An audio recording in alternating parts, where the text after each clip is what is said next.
apa sholat sendirian di rumah tapi dilakukan tengah malam? Ya, mana yang paling bagus? Ya, sholat berjamaah di masjid tarawihnya ba'da isya, ataukah dilakukan di rumah tapi sendirian tengah malam? Ya, karena setiap pertengahan bulan Ramadan sampai akhir Ramadan, masjid di tempat saya selalu sepi jamaah karena banyak yang ingin melaksanakan tarawih di rumah sendirian tengah malam. Syukron atas jawabannya. Wah, kira-kira gimana nih? Yang bagus gimana? Di masjid atau di rumah sendirian tengah malam? Dalilnya apa? Nih agama nggak boleh dikira-kira. Nanti kalau agama dikira-kira semua punya pendapat, gitu kan? Kita kembalikan kepada keterangan Nabi SAW. Ini kita bisa lancak di Al-Bukhari. Di Al-Bukhari ada kitab namanya Fadlu Qiyami Ramadan. Ya, Fadlu Qiyami Ramadan. Di halaman di sini 295 sampai 296. Nomor hadisnya 2010. Itu dari Umar bin Khattab radhiyallahu taala anhu, nanti sampai 2012 dari Sayyidah Aisyah radhiyallahu taala anha. Jadi kalau kita mulai di kitab ke-30 ya posisinya. Jadi ada 97 kitab, 97 tema disebut kitab di Al-Bukhari itu. Setiap tema punya sub tema disebut dengan bab. Nah, ini ada tema terkait dengan siam, puasa, baik itu tarawihnya, itikafnya dan sebagainya. Itu nanti ada di kitab ke-30. Ya, tema ke-30. Setiap babnya nanti ada turunannya. Bab tentang ini nanti kita temukan tentang bab tarawih dan bab keutamaan tentang bangun malam. Nomor hadis 2010 halaman 296 kalau saya tidak keliru di kitab ini. Yuk kita bacakan dulu ya. Kita masuk ke nomor hadis 2012 dulu teman-teman sekalian, karena di sini nanti kronologisnya baru muncul kemudian hadis Umar bin Khattab. Ya ini betul ya. Saya bacakan. Ada yang bawa kitab ini? Yang anak-anak PKU? Ada santri PKU? Buka halaman 296. Ya paling kanan. Ada kitabnya. Coba bacakan nomor hadis 2012. Bismillahirrahmanirrahim. Qala haddatsana Yahya bin Bukair, haddatsana Laits an Uqail an Ibn Shihab. Akhbarani Urwah anna Aisyah radhiyallahu anha. Oke, tahan sampai di sini. Jadi yang terakhir ini, untuk paling akhir ini yang mendapatkan sumber langsung dari Nabi. Jadi Al-Imam Al-Bukhari itu kan nggak pernah berjumpa dengan Nabi, ya kan? Beliau belakangan itu kan baru lahir, Nabi sudah meninggal dunia. Dari mana dapat info dari Nabi? Untuk menentukan validitas itu apakah benar dari Nabi, maka perlu dilacak. Beliau terima dari siapa? Dari siapa sampai ke Nabi. Nah, urutan transmisi periwayat ini di ilmu hadis disebut dengan sanad namanya. Informasi yang disampaikan dari Nabi yang disebut matan. Hadis itu mesti memenuhi unsur sanad dan matan, seperti sayap pesawat terbang, ya sayap burung. Jadi kalau satu cacat dia nggak bisa terbang. Maka kalau nanti bermasalah di sanadnya, hadisnya akan turun kualitas. Ya, yang paling bagus itu nanti punya 5 unsur. Disebut hadis sahih itu punya 5 nanti syaratnya. Mattasala isnaduhu binaqlil adid dhabiti anil adid dhabiti min ghairi syudzudin wala illatin qadihah. Harus bersambung semua urutan ini, nggak boleh putus tengah-tengah, nggak boleh hilang satu. Nggak boleh cacat misalnya ada persoalan. Kalau nanti di tengah-tengah hilang nih, kok dari si fulan langsung lompat ke si fulan, beda misalnya 20 tahun nggak pernah ketemu, nanti disebut hadis mu'dhal, bisa turun status. Ada hadis marfu, jadi yang harusnya sahih bisa jadi dhaif nantinya.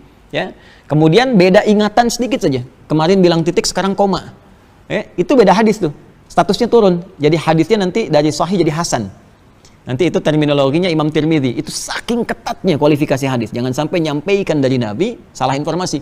Ya, kayak kemarin kan dari sholat tarawih dengan witirnya hilang kan. Berarti nyampe sini cuman tarawihnya aja gitu. Informasi padahal sampai kan. Baik, jadi kalau misalnya kemarin bilangnya titik atau 1 menit kemarin titik sekarang koma, nah itu berubah. Nah, jadi nanti berkurang ingatannya disebut dengan dhabit namanya. Dhabit itu kekuatan ingatan. Dan harus terukur semua sama gitu ya, nggak boleh beda-beda. Nah, itu kalau sedikit kurang jadi hadis hasan. Nah, jadi di sini terhambung keseluruhannya sampai ke Nabi Shallallahu Alaihi Wasallam. Dan kita ini yang paling penting, mesti belajar di rawi yang terakhir. Ya, rawi terakhir itu orang pertama yang langsung menerima dari Nabi, sumber primernya. Nah, nanti dari orang-orang ini kita bisa kumpulkan. Imam Ahmad yang pernah kumpulkan di kitab Musnad namanya. Itu biasanya memberikan banyak inspirasi kepada kita. Bagaimana seorang pebisnis masih bisa belajar hadis dari Nabi seperti Ibnu Abbas punya 200 hadis. Ya, bagaimana seorang panglima ya seperti Khalid bin Walid itu ya. Kemudian siapa lagi, Abu Ubaidah bin Al-Jarrah, bahkan Umar bin Khattab punya hadis dari Nabi. Termasuk Sayyidah Aisyah. Ini Sayyidah Aisyah itu punya 2010 hadis dari Nabi. Abu Hurairah 3 tahun baru masuk Islam punya 7.000 hadis.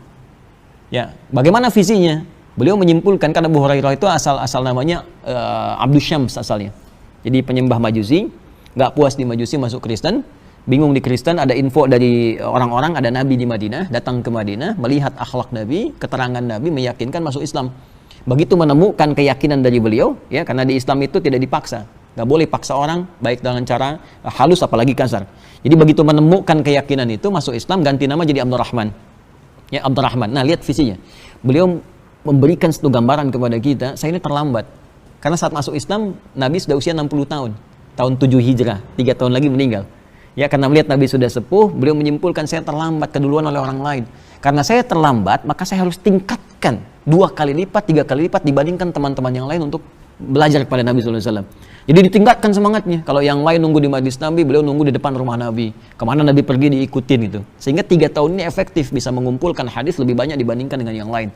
Persis seperti anak 5 tahun fokus belajar Quran, anak 50 tahun atau orang 50 tahun banyak pekerjaan yang lain. Sehingga anak 5 tahun misalnya bisa hafal 30 juz. Ya, nah ini dimanfaatkan betul. Nah, ini gambaran kepada kita kalau tidak ada terlambat dalam belajar agama. Ya, kapanpun keadaan kita ada itu, tingkatkan lagi semangatnya, tingkatkan sebagai bekal kita untuk kembali pada Allah Subhanahu wa taala. Yang kedua, Abu Hurairah itu punya keunggulan cepat mempraktekkan. Jadi kalau kata Nabi A, seketika dipraktekkan. Kata Nabi, sayangi jangan hanya manusia, pada hewan, pada tumbuhan, itu dipraktekkan. Begitu pulang ketemu anak kucing kecil liar. Anak kucing kecil liar dalam bahasa Arab disebut Hurairah. Ya, kucing besarnya disebut Hurrah. Begitu menemukan anak kucing kecil liar, nggak ketemu induknya, dia bawa, dia masukkan ke jubahnya, malam dia selimuti, lapar dia suapi, begitu kemudian jalan, ketemu Nabi, keluarlah anak kucing kecil dari jubahnya.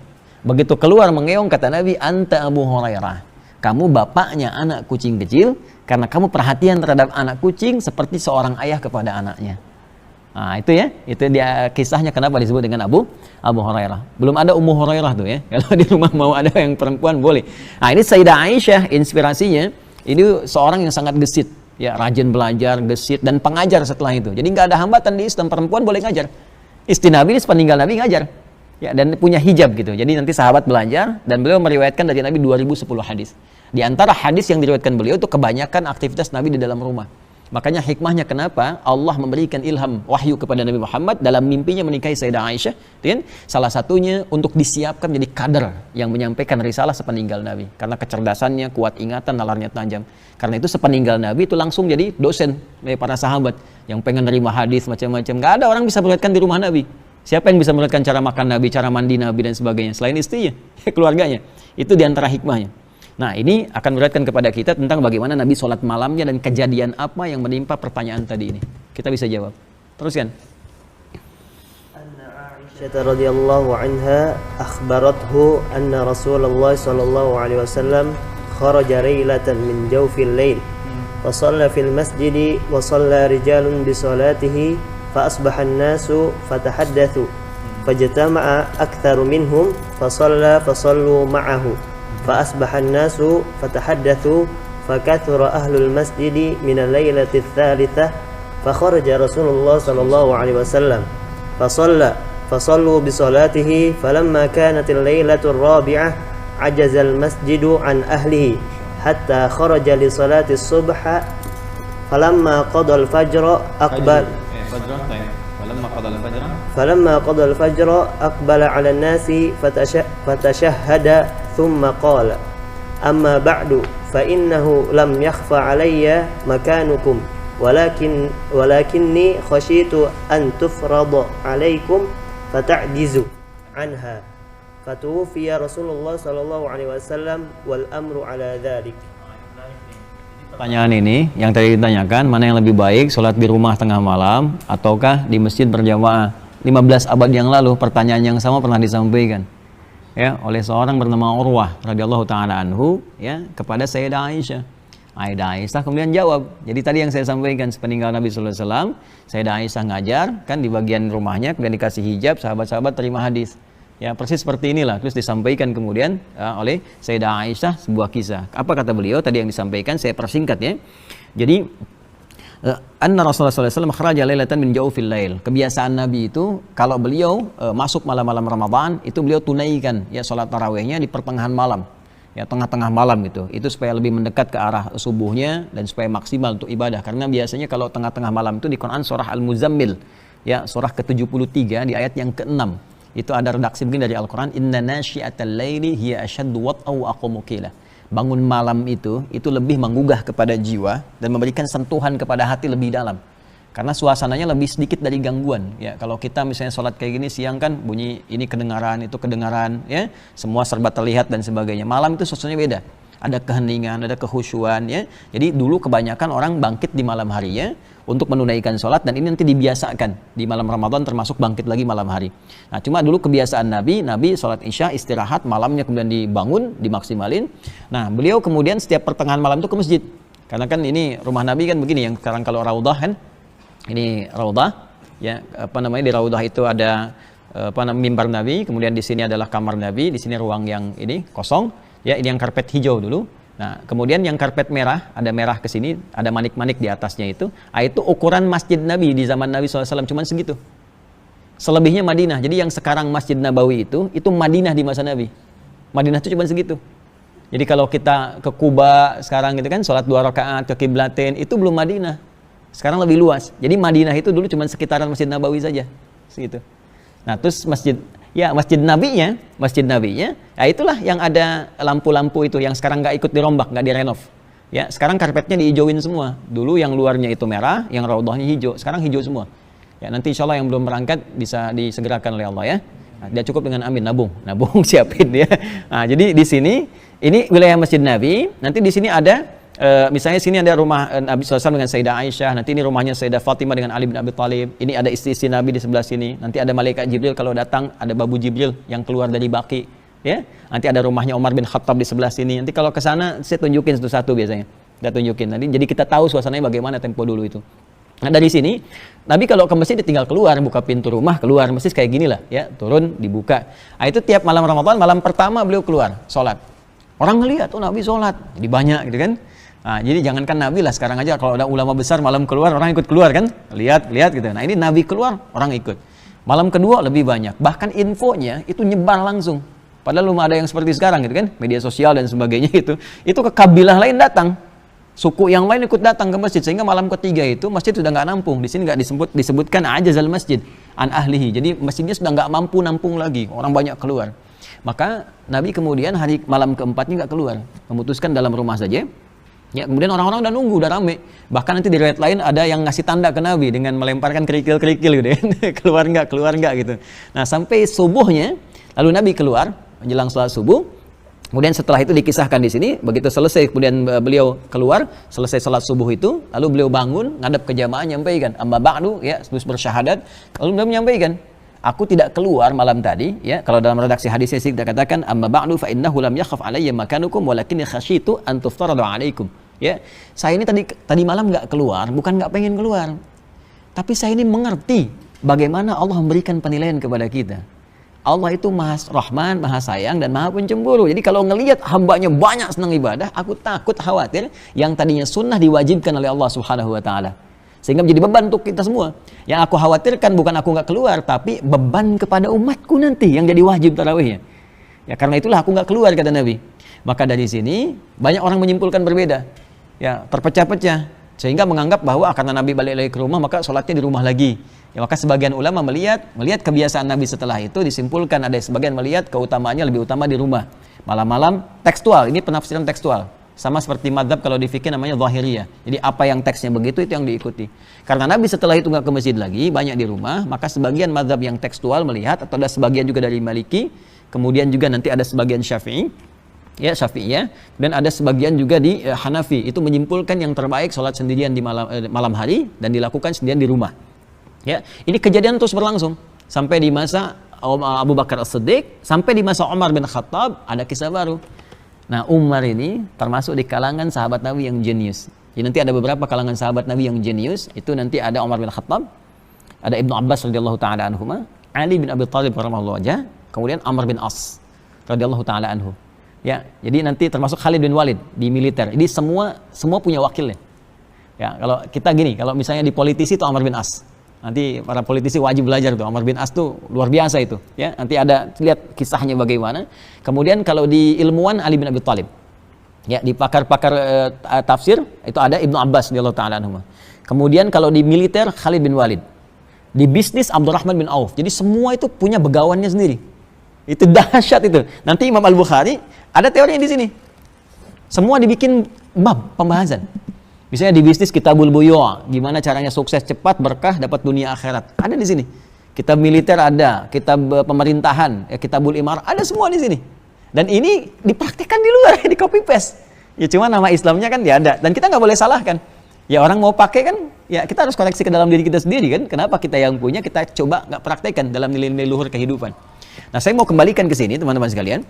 Jadi di masa Umar bin Khattab, Umar melihat. Nah, hadisnya pindah ke 2010. Ini yang mau saya bacakan. Ya, saya cepat bacakan saja.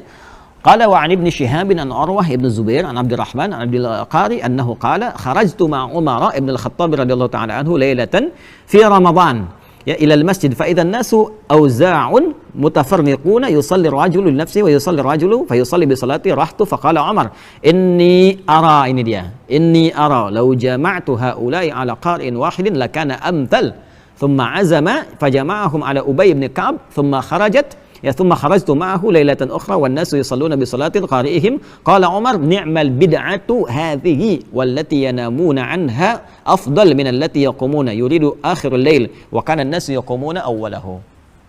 Paham? Belum. Nah, jadi di masa Umar, tadi saya katakan Umar itu jenius. Beliau bisa membaca konteks dari teks yang disampaikan. Ini maksudnya detailnya begini, ya tekstual atau kontekstual. Maka beliau baca, oh ini maksudnya kontekstual, kata Umar nih. Jalan beliau keluar ke masjid, kok sepi gitu. Sementara ini malam Ramadan.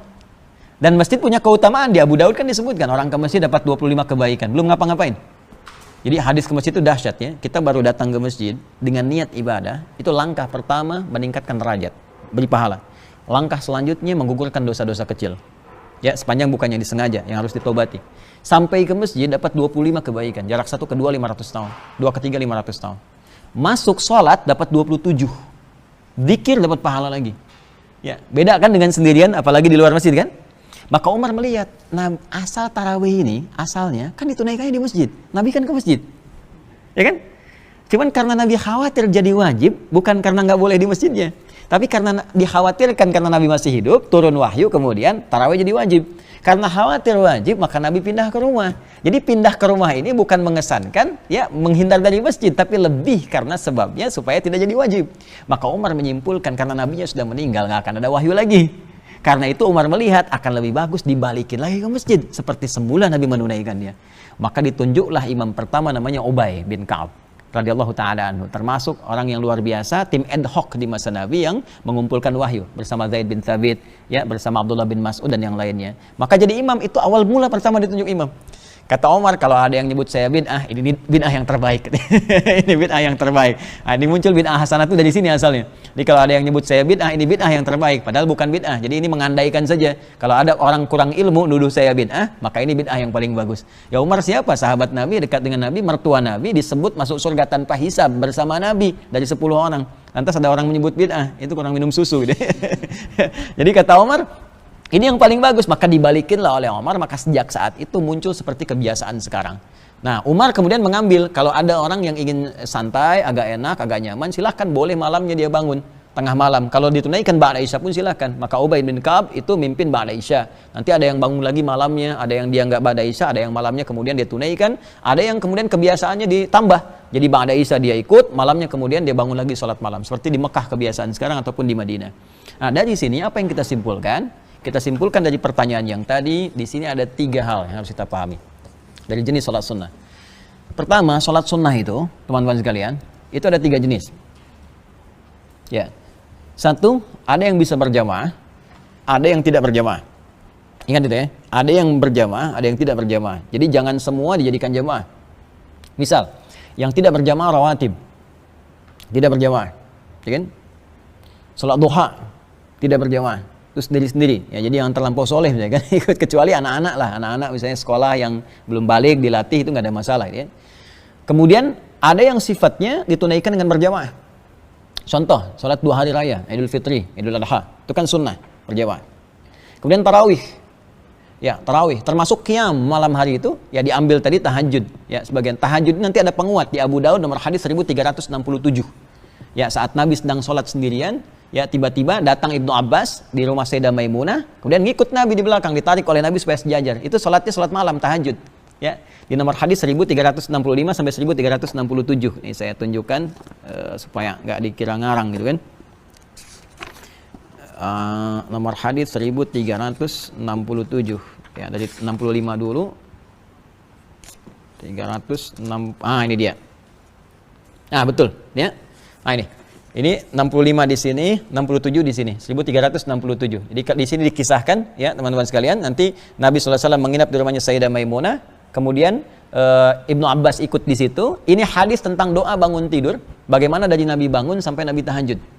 Ya, ini kalau saya bacakan di ingatan saya misalnya, karena Nabi SAW istaiqadha min naumihi fajalasa. Ada Nabi SAW kalau bangun dari tidurnya beliau duduk, famasaha biyadihi min athari naumi, kemudian beliau menghapus dengan bekas ngantuknya.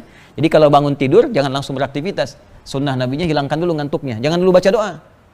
Ingat, baca doa dalam keadaan ngantuk, apa yang dipahami dari baca doanya? Tiba-tiba baru alhamdulillah tiduran lagi, bangun jam 7 gitu kan. Jadi hilangin dulu ngantuknya.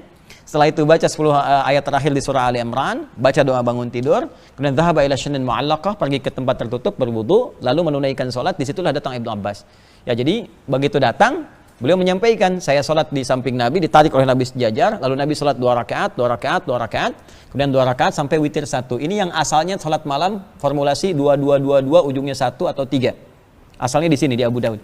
Ya, kalau yang formulasi 443 itu di Al-Bukhari, riwayat Sayyidah Aisyah. Adalah Nabi sallallahu alaihi wasallam kalau di rumahku, di rumah Sayyidah Aisyah bersama Sayyidah Aisyah itu salatnya 4 kemudian 3. Kalau di rumah Sayyidah Maimunah 2 kemudian 1. Ini petunjuk kepada kita kalau jadi imam lihat makmumnya. Ya, kalau makmumnya misalnya nyantai, enak, biasa, ya silahkan 2 ya kan. Tapi kalau makmumnya misalnya punya kekuatan atau ada dalam kondisi yang buru-buru atau bagaimana bisa 4-4-3, enggak ada masalah. Senyamannya di situ, ya. Baik, yang salah yang tidak belum tentu salat, karena belum tentu salah karena sunnah. Sunnah itu boleh dikerjakan kalau uzur yang nggak berdosa gitu kan. Hati-hati itu di fikih, jangan sampai keliru ya. Jadi ini asalnya. Jadi yang pertama ada yang boleh berjamaah, ada yang tidak. Jadi ini dalil tarawih boleh jamaah, tahajud boleh jamaah. Walaupun tahajud nanti ada detil.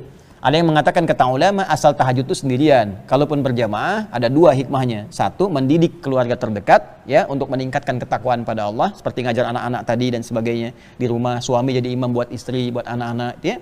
Atau yang kedua, ingin menambah kehusyuan dengan hadirnya seorang ulama, syekh atau imam yang bagus untuk dibacakan, mengembalikan kekuatan kita dekat dengan Allah. Nah, ini di hari-hari Ramadan yang dibiasakan di Mekah juga bangun lagi malamnya, di Madinah begitu. Jadi ini yang pertama, sifat jamaah dan tidak. Yang kedua, ada yang ditunaikan di rumah yang utama. Ada yang ditunaikan misalnya di masjid yang utama. Dan ada yang khusus di lapangan. Ya. Baik, jadi yang di rumah itu umumnya sholat-sholat yang ditunaikan dengan tidak berjamaah pada umumnya. Ya, biasanya kalau rawatib ya, yang nggak melekat dengan sholat fardunya, itu kan rawatib itu melekat. Nabi biasanya kan sholat di rumahnya dulu, begitu kemudian setelah sholat sunnah baru beliau berangkat ke masjid, kan? Baik, kemudian ba'da itu pun selesai sholat fardunya, beliau balik ke rumah, kemudian tunaikan sholat sunnahnya di rumah. Kalau catatan rumahnya dekat dengan masjid. Kalau rumahnya dekat dengan masjid. Ya kalau ini misalnya dari Bengkulu pengen subuhan di sini 2 rakaat sebelum subuh di Bengkulu, ya ke sini udah selesai gitu kan. Pesawatnya udah telat. Jadi nggak ada masalah kalau kita ada uzur tunaikan di masjid, nggak ada masalah. Cuma kalaupun kemudian kita bisa tunaikan di rumah, kalau rumah dekat dengan masjid lebih bagus. Apa di antara hikmahnya? Memperbanyak tempat sujud untuk bersaksi di hadapan Allah saat kiamat. Di surah Az-Zalzalah itu. Ya, yauma idzin tuhadditsu akhbaraha. Pada hari kiamat itu semua tempat yang kita pijak, benda yang kita gunakan akan bersaksi, bicara kepada Allah. Si fulan itu pernah pijak saya sujud, si fulan pernah duduk di tempat saya baca Quran, itu bicara. Makanya kata para ulama, komentarnya jangan banyak berbuat maksiat, jangan berbuat maksiat di setiap tempat kita pijak, karena semua akan bicara. Ya, walaupun kita rahasiakan itu akan bicara semua di hadapan Allah Subhanahu wa taala. Sekarang kan sudah jadi bukti. Ya, di-scan, bisa dicek, bisa dilihat sidik jari macam-macam, kelihatan udah bicara di dunia aja udah ditampakkan. Ya, di dunia udah tampak, apalagi di akhirat, kan? Jadi ini bagian yang pertama yang melekat. Nah, hikmah kalau di masjid pun kan pernah lihat tukar posisi ya, atau pindah, itu bukan kewajiban, tapi memang sunnah yang diarahkan untuk memperbanyak tempat sujud. Makanya ada yang geser, gitu kan? Dan nggak harus tukar posisi, ya, nggak harus tukar posisi, gitu kan? Di PAW pergantian antar waktu sholat. Jadi nggak harus begitu, maju dikit nggak apa-apa. Yang penting tempat sujudnya berpindah. Jadi nggak harus paksa orang lagi zikir begini, Pak, tukeran Pak, jangan ganggu orang gitu. Biarin aja orang zikir. Nah ini butuh ilmu juga, kadang-kadang orang pahamnya harus tukeran. Orang lagi zikir, lagi baca Quran disuruh pindah kan, nah itu jadi salah gitu. Ya, jadi biarkan orang zikir, biarkan baca Quran, Anda tinggal maju dikit atau mundur dikit ya. Kalau memang mau tukeran, orangnya sama-sama mau, nggak ada masalah. Ini yang kedua. Yang ketiga, ada yang sifatnya di lapangan. Ya, lapangan. Ya seperti hari raya karena harinya luas, banyak gitu kan, maka lebih utama ditunaikan di tempat yang terbuka lebih luas. Lapangan yang dimaksudkan, ingat ini yang penting saya garis bawahi. Yang dimaksud bukan menunjuk sebuah lapang dalam arti tempat. Tempatnya lapangan itu bukan, tapi menunjuk tempat yang luas, keluasan tempat. Jadi kalau masjidnya lebih luas dibandingkan lapangan yang ada, maka masjid lebih diutamakan. Ingat itu ya. Nah, hadis-hadis tentang lapangan ini asalnya begini. Jadi Nabi itu kan Masjid Nabawi kan belum seperti sekarang, sedikit kan? Ya karena sholatnya di tempat itu terbatas, terus banyak orang datang. Sholat itu kan boleh, perempuan haid boleh datang. Tidak sholat tapi menyaksikan dan ikut berhari raya bersama itu. Makanya nanti saya akan bahas di sebelum kita masuk sholat id di 2 hari sebelumnya sunnah-sunnah yang hilang sekarang. Ya kenapa nggak kita sediakan posisi untuk perempuan yang tengah haid misalnya, ya dikasih tempat khusus, kasih makanannya, anak-anak dikasih bagiannya, berikan mainan, mungkin anak-anak yang senang mainan, anak-anak senang kue-kue, hadirkan di situ, jadi mereka merasakan raya. Orang-orang tuh dulu sampai tanya lagi, mah kapan lagi ada raya semacam ini? Jadi kita harus wujudkan suasana sampai anak-anak nanya, kapan lagi Idul Fitri? Kapan lagi begini? Ini kan kesan itu nggak terbangun, mau datang nggak ada space-nya, nggak ada tempatnya, di suasananya nggak terasa. Ya di suasana takbir dan sebagainya, kenapa beda jalan untuk saling sapa, jadi suasananya gembira gitu. Ya karena suasananya demikian, masjid nggak cukup, maka Nabi pindahkan, sholatlah di lapang, cari tempat lebih luas, disebut dengan musalla. Maka carilah keluar, tempat lebih luas, geser keluar. Nah kalau hujan kata Nabi di Al-Bukhari, balik lagi ke masjid. Ya ikut sholat ikut, kalau hujan maka sebagian kasih ini isyarat kalaupun ada mendung atau apa boleh pasang tenda gitu kan untuk memperluas. Tapi lihat, coba cek di Madinah sekarang. Masjid Nabawi halamannya dengan masjid lebih luas dibandingkan lapangan bola yang ada di situ. Makanya Idul Fitri, Idul Adha sholatnya pada di masjid. Jelas ya? Di Masjidil Haram sholatnya pada di masjid. Kenapa? Karena tempatnya lebih luas dibandingkan dengan lapangan yang ada. Nah ini yang tidak melulu harus tekstual. Jadi ada di sebagian tempat kalau nggak di lapangan nggak sunnah ini kan ya. Padahal masjid halamannya alisan nih ke depan lebih luas dibandingkan dengan lapangan depan. Ada lapangan pingpong, ada lapangan bulu tangkis. Ini halaman lebih luas. Maka kalau sudah ada keluasan di masjid dengan areanya lebih luas, maka itu diutamakan dibandingkan dengan ke lapangan yang lebih sempit. Jelas ya? Baik. Nah dari sini kita simpulkan pertanyaan tadi baru kita jawab. Saya bisa jawab dengan cepat tadi itu begini. Tapi saya ingin tunjukkan kami belajarnya begini. Ya jadi dalil sini, ambil sini, kumpulkan semua, baru dirumuskan jadi satu, baru keluarlah produk dalil. Jadi fikih itu produknya. Untuk merumuskan itu ada ilmu, ada usul fikih, ada qawaid fikih, ada dasar bahasa dan sebagainya, baru keluar ini. Maka apa jawaban dari pertanyaan ini? Jawabannya kalau bisa dilangsungkan di masjid dengan berjamaah, dengan konsepsi seperti sekarang di Masjid Nabawi, di Madinah, ya ataupun di Mekah atau seperti kita sekarang di sini, itu lebih bagus karena pahala lebih banyak didapatkan. Ya pahala ke masjid, pahala i'tikaf, pahala bagus malam harinya sholat, kan? Dan berjamaah sifatnya pahala meningkat lebih. Tapi kalau misalnya ada hajat-hajat spesifik atau kondisi di masjid tidak kondusif seperti terlalu cepatnya bacaan yang tidak sesuai standar. Ya standar paling cepat, boleh cepat, namanya hadar. Ya jadi ada 3 jenis metode cara bacaan Quran di tajwid, 1 hadar, kedua tawassut, ketiga tiwal. Hadar itu menjadikan semua mad itu 2 harakat. 2 harakat itu 1 detik. Kalau saya sekarang ngajarnya pakai detik. Ya kalau harokat orang tanya, 2 harokat tuh misalnya pakai doma pakai fathah gitu. Maksudnya panjang. 2 harokat tuh harokat yang begini tambah 1 lagi. Jadi panjang. Kalau 4 harokat, harokatnya 4 jadi lebih panjang. Begitu saya hitung ketukan ternyata detik yang paling enak. 2 harokat itu 1 detik. Jadi kalau 4 harokat misalnya itu 2 detik. 6 harokat 3 detik. Jadi kalau kita baca Bismillahirrahmanirrahim ke Alhamdulillahirabbil alamin, jedaknya misalnya 2 harokat cuma 1 detik. Bismillahirrahmanirrahim. Alhamdulillahirabbil alamin. Ya, kalau kita mau jadikan 4 harakat, maka 2 detik. Bismillahirrahmanirrahim. Ya, Alhamdulillahirabbil alamin. Nah, 2. Ya, 6 harakat, 3 detik. Nah, jadi kalau kita mau ambil yang paling standar, hadar cepat namanya, jadikan semua bacaan madnya yang panjang-panjang semua cukup 1 detik saja, kecuali mad wajib muttasil.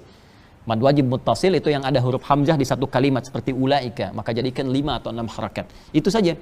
Ya, saya baca misalnya Al-Fatihah ya. Kalau kita mau jadikan cepat kurang lebih begini. Bismillahirrahmanirrahim. Alhamdulillahi rabbil alamin. Ar-Rahmanir-Rahim. Maliki yaumiddin. Disambung wasal boleh. Bismillahirrahmanirrahim. Alhamdulillahi rabbil alamin. Ar-Rahmanir-Rahim. Maliki yaumiddin. Iyyaka na'budu wa iyyaka nasta'in. Ya, dan harus tertib. Tertib itu jangan yang satu detik, yang dua detik. Bismillahirrahmanirrahim. Alhamdulillahi rabbil alamin. Ar-Rahmanir-Rahim. Maliki yaumiddin. Nah, itu nggak boleh. Ya, harus tertib. Nah, kalau hadarnya sebatas itu nggak ada masalah. Ya, majaiz bisa dibaca 2 harakat. Walladzina yu'minuna bima unzila ilaika wa ma unzila min qablik wa bil akhirati hum yuqinun. Ya, karena wajib muttasil baca 5 harakat atau 6 harakat. Ulaika ala hudam mir rabbihim wa ulaika humul muflihun. Boleh. Jadi dapat ayatnya lebih banyak. Jadi ini ada yang keliru nih. Sekarang kebanyakan imam rata-rata itu ngejar lagu. Lagunya dibanyakin, yang dibaca ayat cuma 1. Sementara pahala itu yang dikejar setiap huruf kan 10. Makanya imam dulu lagu nggak bagus-bagus nggak apa-apa, yang penting sesuai tajwid, ayat dibanyakin. Yang sekarang lagu dikejar, ayatnya dikit. Jadi pahalanya dapat dikit, lagunya yang banyak. Ya. Nah, jadi makanya kalau mau pakai hadar boleh. Kalau di luar standar itu yang bahaya. Ya. Amin. Allahu Akbar. Jadi 23 rakaat 7 menit. Anda bisa kebayang nggak orang 11 rakaat 1 jam, ini 23 rakaat 7 menit, itu dari mana datangnya gitu ya. Nah, ini yang banyak disoal kemudian. Jelas ya, jadi kalau di masjid kondisinya seperti itu, maka kita pelan-pelan. Jangan bersikap jelek dulu, kan? Jangan langsung udah simpulkan, ini begini, tak. Ini orang belum tahu. Kalau belum tahu diberitahu, bukan dimarahi. Fikirnya begitu, orang belum tahu diberitahu. Maaf, kalau ada tetangga muslim dia, saya tanya sedikit ya, ada tetangga muslim, nggak pernah mau ke masjid. Padahal dia mampu, jaraknya cuma 5 meter dari masjid. Gak pernah mau ke masjid. Apa hukumnya? Kalau nggak tahu katakan wallahu alim. Apa hukumnya? Ada yang bilang bakar rumahnya. Kan begitu. Hukumnya ajak dia ke masjid. Fikih dakwah didahulukan. Ya, sebelum masuk ke fikih muamalah, dakwah dulu. Karena mungkin dia belum tahu. Ya, Nabi itu ngasih bahasa majas kiasan. Orang nggak ke masjid, ya kan? Kemudian tetangga masjid nggak ke masjid, seperti suasana terbakar rumahnya. Kan lebih baik dibakar rumahnya. Maksudnya apa? Kepanasan. Panas itu maksudnya apa? Dia kan dengar orang sholat, dia kan dengar ini. Harusnya ada gejolak dalam jiwa dia. Tapi nggak ke masjid. Apa yang menjadikan dia nggak ke masjid? Bantu dia supaya ke masjid, dakwahi. Kalau saya dulu pernah praktekkan waktu di Lebak Bulus, ada informasi demikian. Saya bilang gampang itu caranya. Nanti antum hari Sabtu setelah sholat subuh, ya kunjungi beliau. Sebelumnya beli buah dulu. Ya, datang ke situ. Begitu dipraktekkan datang. Assalamualaikum Pak. Aduh Pak, mohon maaf. Saya kira sakit tadi nggak ada di masjid. Dia saya bawain buah dia kan ngobrol. Wah itu duhurnya ke masjid. Ya, asarnya ke masjid. Itu akhirnya 5 waktu ke masjid. Gara-gara buah tuh. Ya, datang kunjungin. Ya, saya kira antum sakit gak ada di masjid gitu kan, tengok kan, oh iya ada uzur, gak pernah ke masjid tuh. Jadi besoknya ke masjid dia, datang lagi ke masjid. Nah itu kan satu cara gitu, ada sesuatu yang elok kadang-kadang lebih didahulukan dibandingkan hukum yang lain. Jadi kembali menjawab yang tadi, didahulukan di masjid lebih utama, ya kalau Anda bisa menghidupkan, karena ini kan sepi nih, berarti kosong kan. Kalau teman kita ini bisa menghidupkan ke masjid dan banyak orang datang, dia dapat pahala lebih.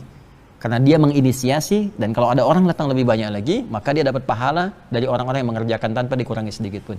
Hadisnya sahih 2 kalimat, man sanna fil islami sunnatan hasanatan falahu ajruha mithla ajri fa'iliha min ghairi an yanqusa min syai'. Siapa yang memfasilitasi kebaikan dan dikerjakan kebaikan itu oleh orang lain, maka dia dapat bagian kebaikan itu tanpa dikurangi sedikit pun. Ya, kalau sekarang kalau saya suka bilang sesuai porsinya. Kalau ada pejabat misalnya bikin cuma tanda tangan aja. Ya, sholat berjamaah, waktunya sholat berjamaah, kan? Sholat, dan diedarkan tuh, dipraktekkan, itu modal tanda tangan, dapat pahala dari orang sholat tanpa dikurangi sedikit pun. Ya, tapi dia tetap sholat, dia dapat pahala, dia nggak sholat ya, sama aja dosa gitu kan. Nah ini baru satu nih kita jawab ya. Nah kalau kita mau jawab pakai fikih begitu, tapi kalau kita mau jawab pakai singkat-singkat ya kita bisa katakan ke masjid lebih utama, selesai, gitu kan? Nah, kalau nggak cocok silahkan di rumah kan selesai gitu. Tapi kita nggak tahu konstruksinya seperti apa. Ini gambarannya demikian.